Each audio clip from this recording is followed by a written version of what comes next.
làm mà nếu mà chui lực thấy mà chui lực thấy không có phải thấy đâu ấy da mất đâu ok nó chụp cái đấy ông đâu còn bong bạn thấy ông lực với ông lực thấy một ok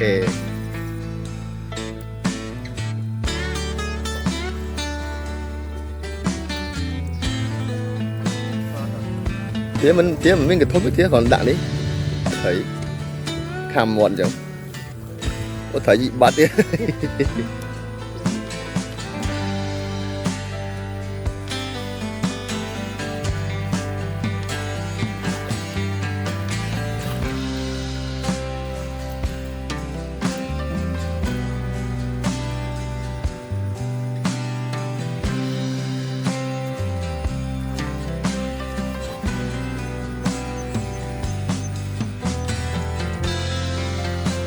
thòng đá đấy lại khỏi sạch như thật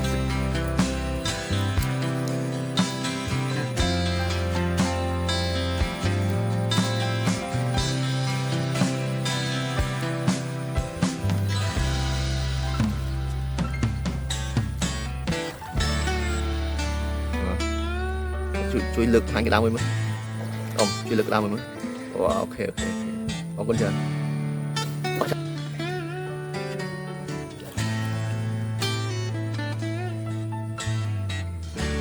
ông lực thấy mới lực thấy mới ok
vị chân được gặp lý nữa hả?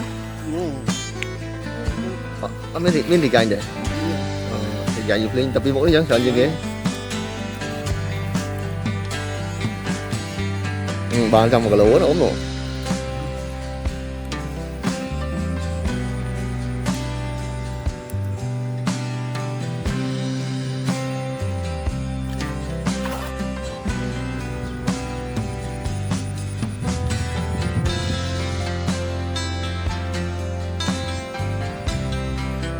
Ông mà cha sống nó thấy ông đấy lại dùng một mấy đây đấy vẫn đang mà nơi sẵn đây rút ông ấy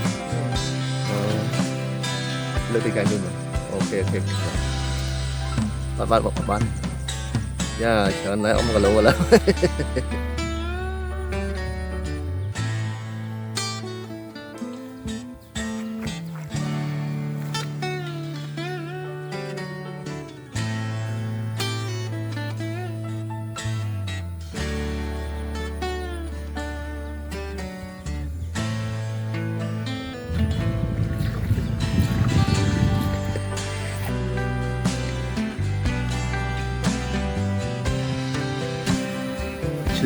tidak dah tarik ban.